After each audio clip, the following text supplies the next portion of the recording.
গাজার দেইর আল বালায় শহরের স্থল অভিযান চালাচ্ছে ইসরায়েলি বাহিনী। গাজা ইসরায়েলি হামলায় একদিনে অন্তত ৬৫ ফিলিস্তিনি নিহত হয়েছে। এদের মধ্যে ১১ জন ত্রাণ প্রত্যাশী রয়েছেন। ইতিমধ্যে গাজায় প্রাণহানি ছাড়িয়েছে ৫৯,০০০। দেইর আল বালায় সোমবার রাত থেকে ট্যাঙ্ক দিয়ে অভিযান চালাচ্ছে ইসরায়েল।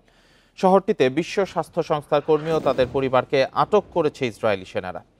হামাস জানায় দেইর আল বালায় ইসরায়েলি আগ্রাসন রুখতে আইডিএফ সেনাদের উপর অতর্কিত হামলা চালাচ্ছে তারা। উম্মে দাহির এলাকায় একটি ইসরায়েলি ট্যাঙ্ক ধ্বংস করেছে তারা।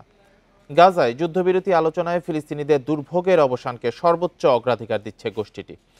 এদিকে আইডিএফ জানিয়েছে সোমবার খান ইউনিসে অভিযানের সময় একটি বাড়িতে পুঁতে রাখা বোমা বিস্ফোরণে নিহত হয়েছে এক ইসরায়েলি সেনা, আহত হয়েছে এক সেনা।